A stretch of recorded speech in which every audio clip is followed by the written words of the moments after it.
warahmatullahi wabarakatuh.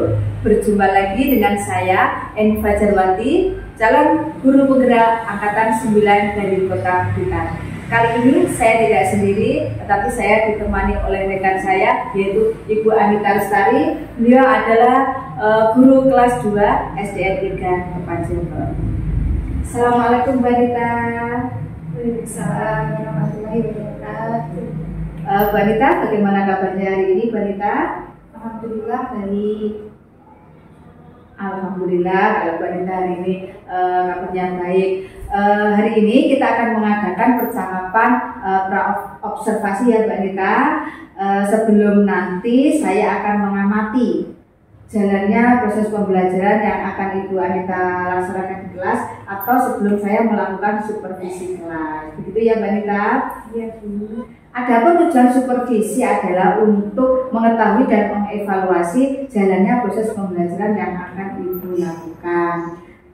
Dan kenapa kita harus melakukan percakapan pra-observasi, yaitu sebagai persiapan awal sebelum Ibu melakukan pembelajaran agar lebih siap, lebih percaya diri, sehingga nanti akan memberikan pembelajaran yang terbaik untuk murid. Bisa dipahami ya, Bu Anita?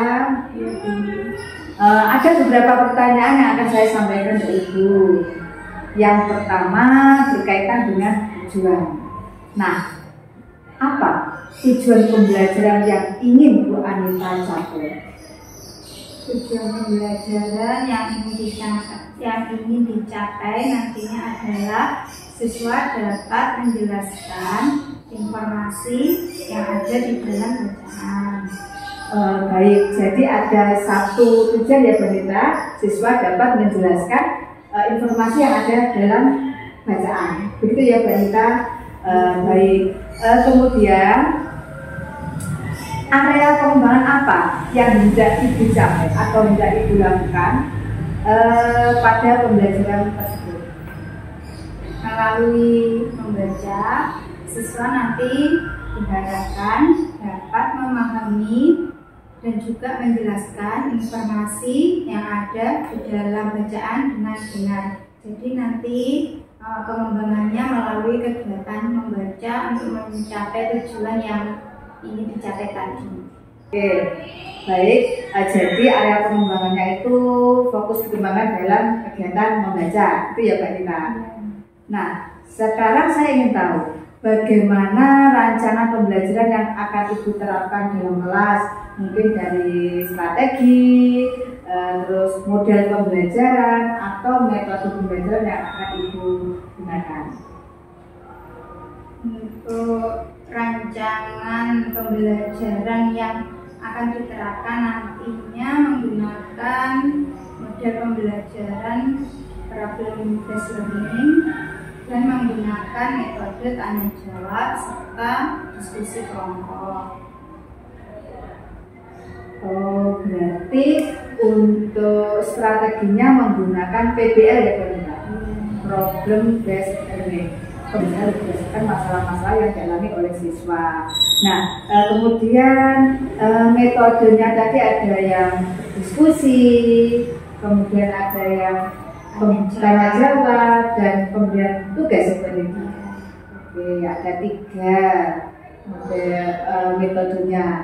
Kemudian bagaimana dengan media pembelajaran yang akan Ibu gunakan saat pembelajaran di dalam kelas nanti? Media pembelajaran yang digunakan saat pembelajaran dalam kelas yaitu menggunakan media gambar yang berkaitan dengan bacaannya karena berkaitan dengan cerita rakyat seperti pendil, nanti berhubungan dengan pendil. Nah, nanti menggunakan media gambar berupa berbagai macam peralatan masak, salah satunya adalah pendil itu. Siswa zaman sekarang kan biasanya jarang belum tahu tentang peralatan masak yang namanya pendil. Nanti dengan menggunakan media gambar diharapkan siswa tahu mana sih yang namanya pendil. Bagus sekali Mbak Anita. Jadi medianya nanti berupa gambar yang berhubungan dengan bacaan. Kebetulan bacanya juga pendil, nanti ada gambar pendil. Pasti siswa itu juga belum pernah tahu Kendil itu apa, seperti apa, saya yakin itu belum tahu. Bagus sekali Bu Anita untuk medianya. Baiklah Bu. Nah, kapan nih kira-kira Ibu akan melaksanakan pembelajaran tersebut di kelas Bu Anita?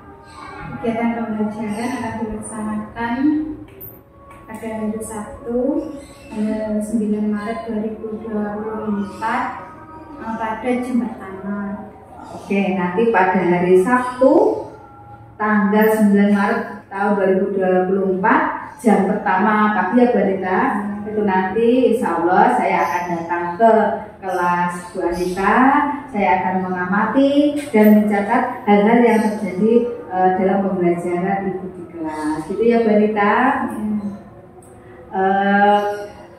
Baiklah, nanti setelah Ibu melaksanakan observasi pembelajaran di kelas itu, kita akan adakan lagi percakapan yang terakhir, yaitu percakapan pasca observasi.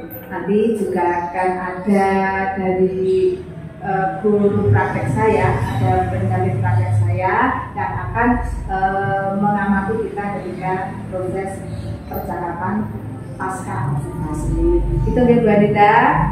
Baik, terima kasih Bu Anita atas waktunya dan sudah bersedia berbincang-bincang dengan saya. Satu lagi Bu Anita, kira-kira dengan percakapan kita ini tadi, apa yang Bu Anita dapatkan dari percakapan kita ini tadi? Dari percakapan ini tadi, saya mendapatkan pengetahuan tentang cara mengembangkan kompetensi agar tujuan pembelajaran dapat dicapai oleh siswa. Oh, baik Bu Anita. Baiklah, terima kasih atas waktunya. Semoga rencana Ibu nanti akan berjalan dengan lancar, observasinya berjalan dengan lancar sesuai rencana Ibu yang telah disampaikan tadi ya Bu Anita. Semoga percakapan ini bermanfaat dan barokah sesuai harapan Bu Anita.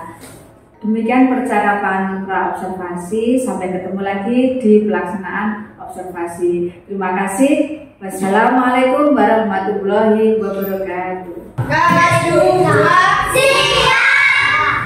Assalamualaikum warahmatullahi wabarakatuh.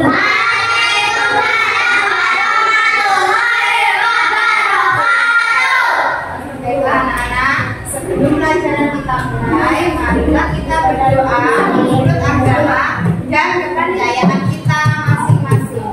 Berdoa dipimpin oleh Fatih. Ayo Fatih maju ke depan. Berdiri. Satu jari tanganku, satu jari kiriku, digabung jadi dua jadilah sembaran panjang. Lima jari kananku, lima jari kiriku, digabung jadi 10. Marilah berdoa. Berdoa mulai.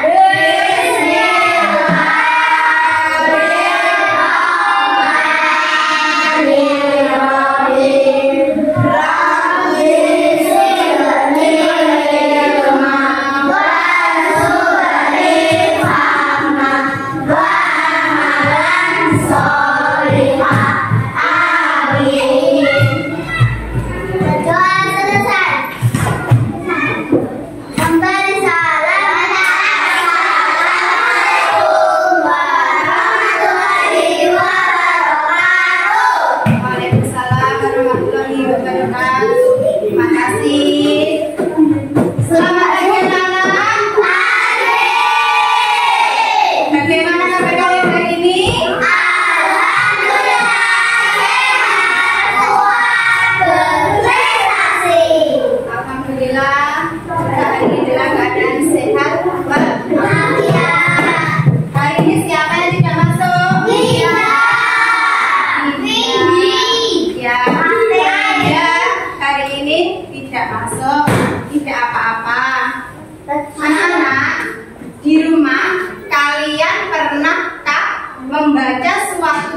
cerita atau dongeng? Siapa yang pernah coba angkat tangan? Mbak Vindi, membaca dongeng apa?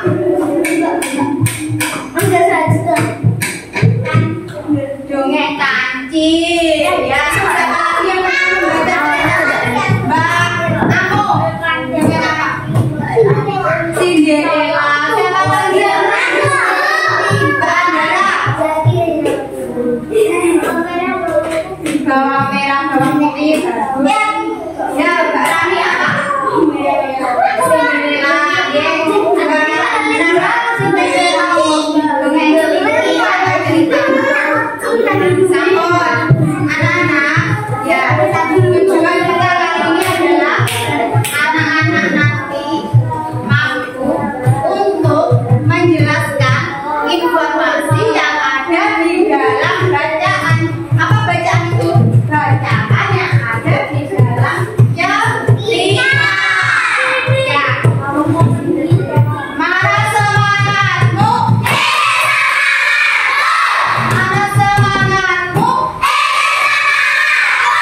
Atau semangat?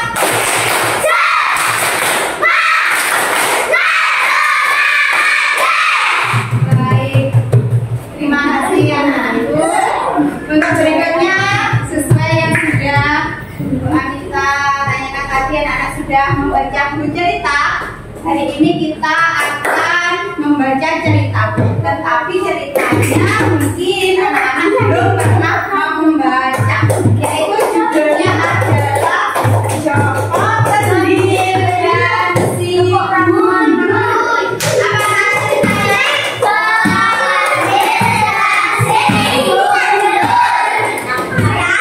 Apa ya ceritanya?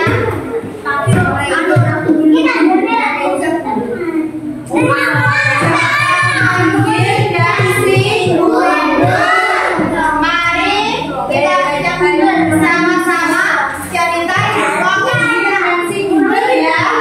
Oke, Mas Jaya di tangannya. Yuk, 1, 2, 3. Joko Kendil dan Si Gundul. Alisa itu seorang anak bernama Joko Kendil. Joko Kendil tidak rupawan tetapi baik hatinya. Untuk kita semuanya. Yang dari cerita Joko Kendil dan Si Gundul tadi adalah kata-kata yang belum kalian ketahui artinya. Apakah ada? Apa kata-kata yang belum kalian ketahui? Ya, Kendil, ya.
Sing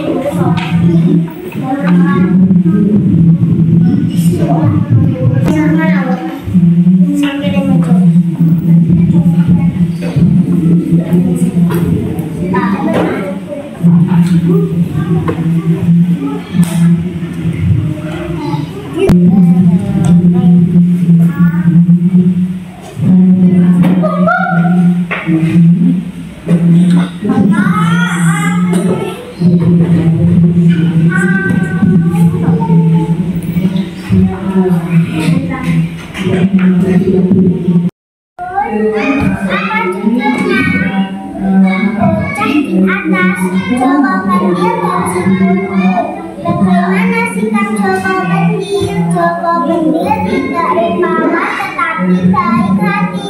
Bagaimana tubuh si Gundul? Si Gundul tidak lurus dan tidak mengatur.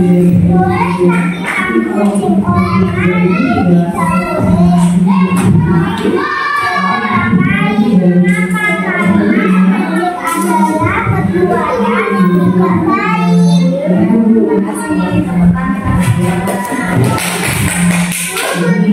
Nah, ini teman kalian sampai akan membacakan jawaban dari pertanyaan. Anak-anak mendengarkan ya? Ya. Empat pertanyaan tentang Joko Bendir dan si Gundul. Bagaimana sikap Joko Bendir? Baik hatinya.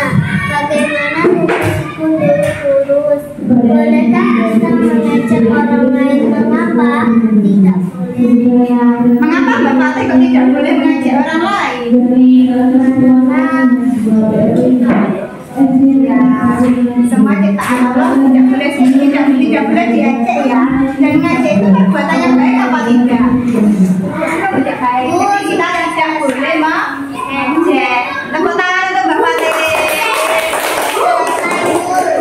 Gimana perasaan kalian berdiri? Apakah kalian senang belajar hari ini? Bagus, terima kasih. Anak-anak, kesimpulan kita hari ini adalah kita tadi sudah belajar tentang cerita rakyat. Cerita rakyat dari diri apa tadi? Sebelumnya jangan lupa belajar di rumah.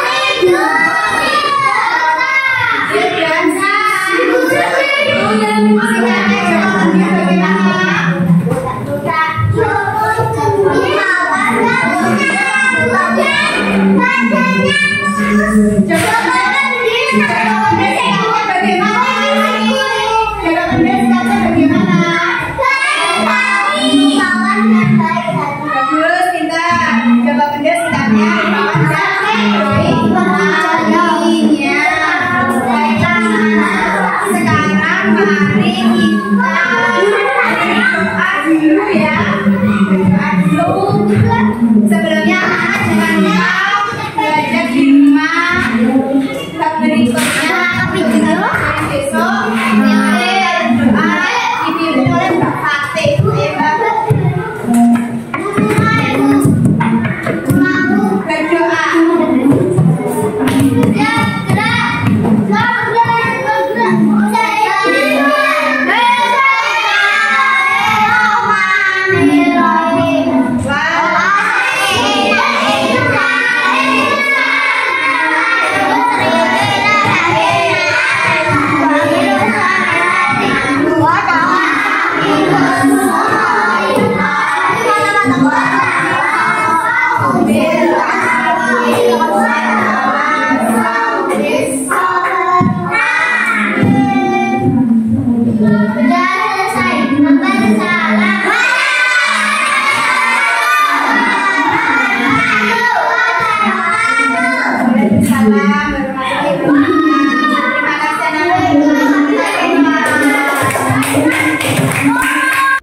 Assalamualaikum warahmatullahi wabarakatuh. Berjumpa lagi di percakapan pasca observasi bersama saya Eni Fajarwati, calon guru penggerak angkatan 9 dari Kota Blitar.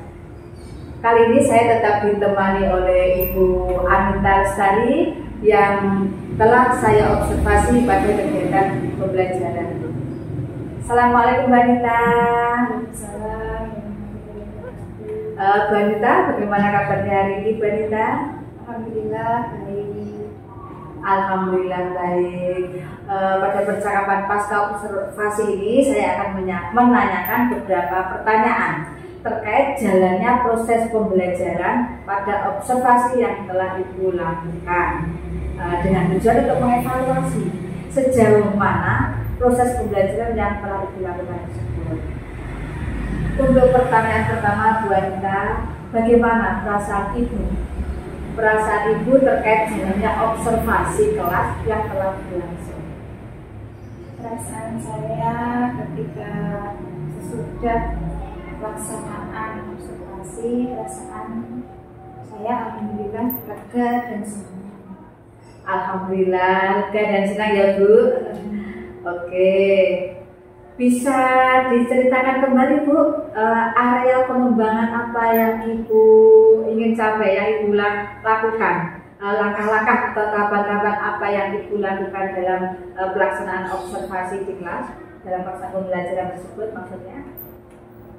Langkah-langkah yang dilaksanakan dalam kegiatan pembelajaran yaitu adalah membaca cerita, kemudian menemukan kata-kata sulit yang ada di dalam cerita. Sesudah itu kami bertanya jawab untuk membahas kata-kata sulit tersebut, lalu kemudian diskusi terkait dengan isi cerita, dan juga presentasi jawaban dari anak-anak. Oke, banyak sekali ya tahapannya, mulai dari membaca cerita, kemudian ada tanya jawab, diskusi, mengerjakan tugas juga, dan presentasi juga ya Bu. Ya. Luar biasa. Menurut Ibu, sejauh mana area pengembangan tersebut sudah berhasil di dalam kelas atau belum? Untuk pengembangan yang saya rasakan sejauh ini mungkin masih sekitar 65%, 100% yang terjadi. Oh gitu, masih 60% ya Bu Erika, berarti masih sisa 40%. Nah, mungkin menurut Ibu apa kendala atau kekurangan yang 40% yang Ibu alami itu selama proses pembelajaran? Kendala atau kekurangannya apa itu? Kekurangannya setelah saya lihat itu tadi nilai siswa itu sepertinya kurang dari kriteria pencapaian pembelajaran yang sudah dilakukan. Itu adalah kekurangan. Berarti untuk kekurangan di sini adalah nilai anak itu masih ada yang nilainya kurang, gitu ya Bu? Ya. Kira-kira menurut Ibu mengapa kok bisa sampai nilainya kurang itu? Nilainya kurang itu menurut saya disebabkan karena siswa tersebut kurang memahami bacaan atau pertanyaan yang dimaksudkan dalam kalimat. Oke, anak-anak itu kurang memahami maksud dari bacaan, gitu ya Mbak Rika? Ya. Oh baik. Mungkin Mbak Rika rencana ke depan Ibu itu apa untuk memperbaiki atau meningkatkan pembelajaran yang terkait dengan kendala kekurangan itu tadi? Rencana kedepannya untuk memperbaiki kendala atau kekurangan itu tadi adalah nantinya siswa yang kurang paham terhadap maksud dari kalimat itu siswa diberi penjelasan secara individu. Oke, berarti ada pembimbingan secara individu itu ya Bu Rika. Mudah-mudahan apa yang Ibu rencanakan bisa realisasi dan memberikan proses pembelajaran yang lebih baik dibanding dengan pembelajaran sebelumnya. Gitu ya Mbak Rita. Saya tunggu cerita-cerita dari Ibu apakah bisa realisasi apa tidak dari rencana ini. Oke, kira-kira kapan nih Mbak Rita akan mengadakan perubahan dengan rencana-rencana yang telah Ibu sampaikan tadi? Kegiatan yang akan dilaksanakan sesuai dengan rencana-rencana tadi akan saya laksanakan setiap saat ketika pembelajaran berikutnya berlangsung. Oke, berarti akan segera dilaksanakan ketika pembelajaran berlangsung, gitu ya Mbak Rita ya? Oke. Akhirnya rangkaian supervisi akademik sudah selesai, mulai dari percakapan pra-observasi, pelaksanaan observasi, sampai dengan percakapan pasca observasi. Terima kasih Mbak Nita, saya ucapkan terima kasih banyak kepada Mbak Nita Lestari. Semoga kegiatan ini bermanfaat dan membawa berkah untuk semua. Terima kasih. Assalamualaikum warahmatullahi wabarakatuh.